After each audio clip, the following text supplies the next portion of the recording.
Good evening, everybody. This is Mark Radulich, your mandated reporter, and frankly, I'm mortified. And we're doing kind of an impromptu Metal Hammer of Doom extra.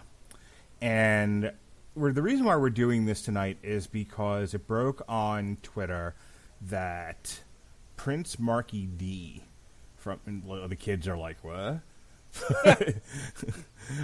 Who? Prince Markie Dee, who was part of the Fat Boys, he passed away this past day, and he passed away at the age of 52.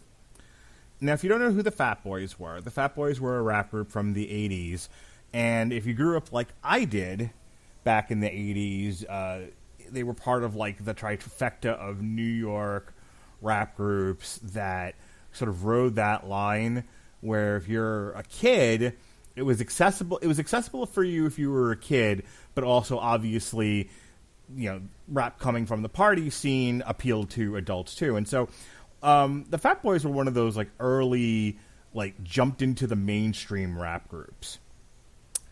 And here to talk with me a little bit about that is Jesse Starcher. Jesse Starcher, did you listen to much Fat Boys when you were a kid? Not a whole lot. You've got to think about the exposure for you versus probably the exposure for me. You, sir, were pretty close to ground zero, a lot closer at least than I was to a lot of the 80s rap that came out of the East Coast. Myself, though, in my little podunk town of Ohio, in Ohio, usually if we got cable, we got MTV. And if you got MTV, sometimes you had Yo MTV Raps.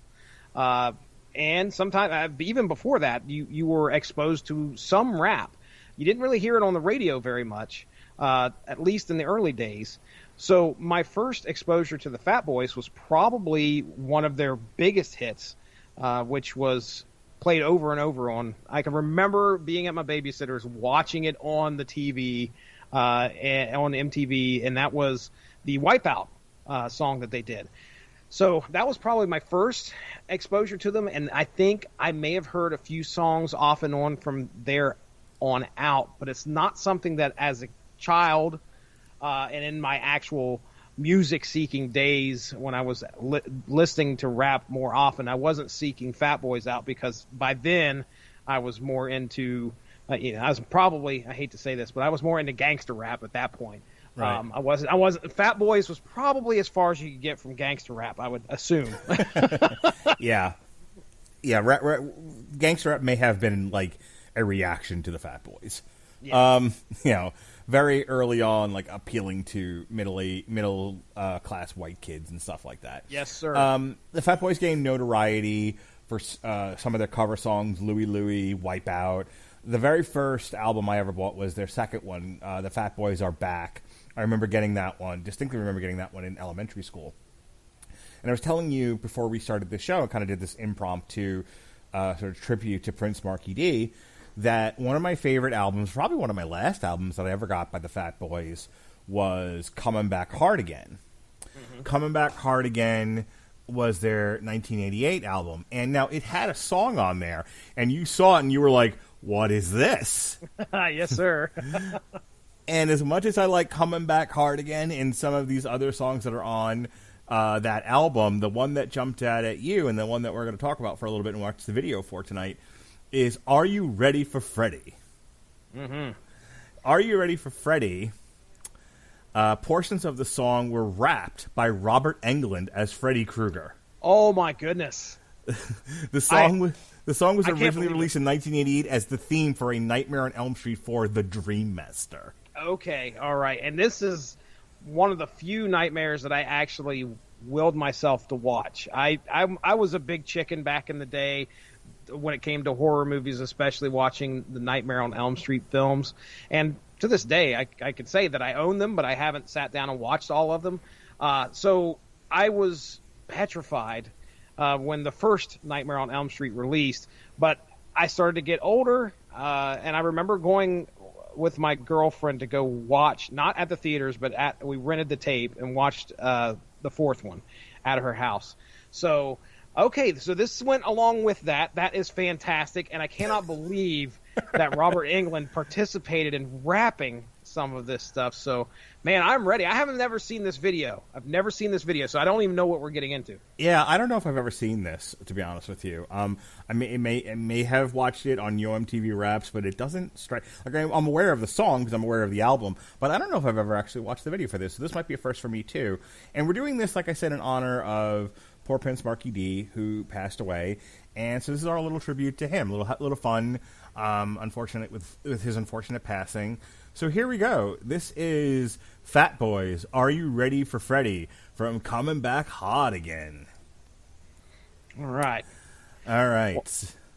So yeah, when we were talking about this earlier, I kind of sped through the video, and that background, I was like, okay, yeah, this is Nightmare on Elm Street. I could tell just by the spooky setting. I was like, I guarantee you it's going to be about Nightmare on Elm Street. Yeah, for sure. So what is this guy doing here? Waiting for the Fat Boys to show up or something? I was reading in the description of the Wikipedia page, like, he's a lawyer, and he's meeting the Fat Boys. Okay. Okay, so I got to ask real quick, did you ever see Disorderlies? I just about asked you that a few minutes ago. I've never seen it. I've heard about it. It was always sitting at the video store. I just never picked it up and watched it. So the lightest color Fat Boy, I can't remember what his name is anymore. Of the Fat Boys, there are Prince Markie Dee, Coolski Rock, and Buff Love. And I can't remember which one he is at this point. I'm, again, middle-aged man. I don't remember. He actually, you know what? Now that I think about it, that might be Prince Markie Dee. That is, yeah. I was looking at a picture of him earlier. Okay, all right. So in the movie Disorderlies, Prince Markie Dee is trying to hit on this one female nurse, and she's like, "Well, maybe if you weren't fat." And so he's like, "Oh, I'm going to lose weight." And so in the next scene, the other two guys are like eating like pizza and junk food and shit, and he's eating Sprouts. They're like, "What are you eating?" Sprouts. They're like, "Sprouts?" It's like the one part of that movie that I remember. Okay, so these guys do not want to go in this house. No. Oh my goodness. Yeah, we're going to get some. We're going to get some obligatory shots from the movie, I'm sure. Yep. All right, so they finally got in the house. They're all wearing striped shirts, by the way. Blue, red, and white striped shirts. Our dude in the middle here, our dude in the red shirt, he is petrified. He does not want to go in there at all. No, sir. Not at all. And there's Freddy. There he is. He's rapping, dude. Robert Englund in the house.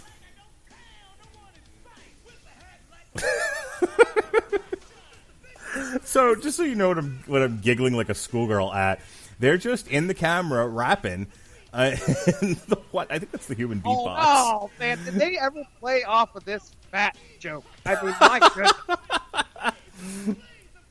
I mean, that's part of their... I understand. It's part of the band. And Freddy Kreuger just rips the sheet off of them, and they go running. Dude, by this point, they absolutely leaned into the fat gimmick. Oh, yeah. They knew where their bread was buttered. Like, embrace. Oh god, I can't remember if it was Break-In or Beach Street where they like the fictionalized where the fictionalized like history of the Fat Boys, where someone's like, "You just call yourselves the Fat Boys? Ain't nobody calling themselves fat." And there we go. Yep. Oh, nice. So well, yeah, they're just they're just rapping and skipping around the house. Yeah.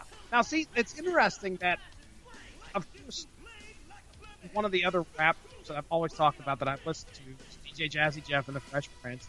Right. And, of course, they had Nightmare on My Street, which was, I think that was the song that got me interested in picking up He's the DJ, I'm the Rapper. Right. It wasn't Parents Just Don't Understand? I remember that song, but that was not on. I don't think that was on the album. I think that was on the previous album. I could be wrong. I have to look that up. And I might be wrong. But anyway, I remember that song. But the Nightmare on Elm Street phenomenon took over. And what's the last thing you're going to think that's going to happen? We're going to institute a couple young rappers talking about the film itself. and that went Nightmare on Elm Street 1 with DJ Jazz Jeff the Fresh Prince.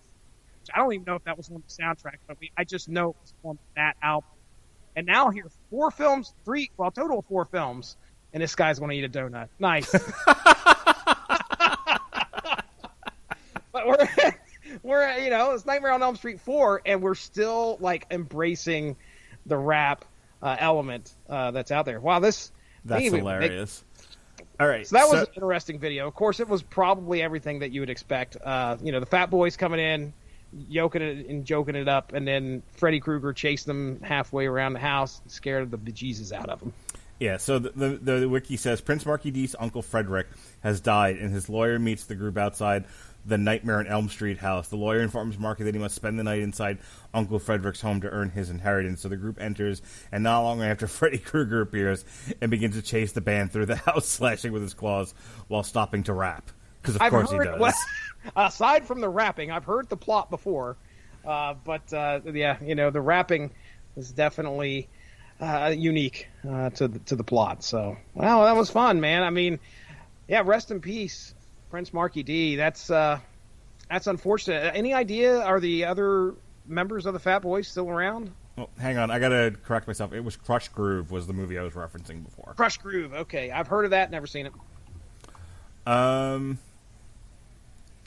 Let's see. Well, there's no links for Cool Rock Ski and Buff Love. So I have no idea if. Hold on, I got a Buff Love. I got a Buff Love link. June 10th, 1980. Born June 10th, 1967. Excuse me. Passed away December 10th, 1995, at age 28. Wow, that's really young. Yep. Garen Robinson, known as the Human Beatbox, passed away December 10th, 1995. Oh, well, that is very sad. Well, I mean, that was a fun trip down memory lane. When was that video released? 1988, I think is what it said. Wow. That was fantastic. And just so you, in case you're wondering, were the Fat Boys a big deal or not, their first 2 albums both went gold, and Crushin', which came out in 1987, went platinum, and then Coming Back Hard Again went gold. And they released 2 more albums after that, On and Mac Daddy. Neither of which charted, but they were out there. Their last one was in 1991. They were in 3 feature films, Crush Groove, Knights of the City, and Disorderlies, like we were talking about before. They've been in a number of documentaries. So, the Fat Boys are definitely, if you know your early rap history, they are definitely part of the rise of rap. Yes, sir. Hey, to correct myself, he's the DJ, I'm the rapper, did have Parents Just Don't Understand on there. I don't know what I was thinking, sir. No idea. All right, so this was just a quick Metal Hammer of Doom for the fun of it, and just because I had Prince Markie Dee on the mind. It was fun to look back at that video. I'm gonna get Jesse to watch, listen to more Fat Boys. Yeah, hey, next Metal Hammer of Doom, if you're interested, ladies and gentlemen, I will have a full report on what I got to listen to. Yep, there is right now on Spotify. I don't have to advertise Amazon and fake look for it. But on Spotify, I know for sure because I looked. There's actually a Best of the Fat Boys, all meat, no filler, the Best of the Fat Boys, and it's got 18 of some jammin' Fat Boys tracks, and so if you love old school 80s rap the way I do, you should check out All Meat, No Filler. Love it. And love it. With that, this has been the Metal Hammer of Doom Extra. That's Jesse Starcher. I'm Mark Radulich. Be well, be safe, and behave.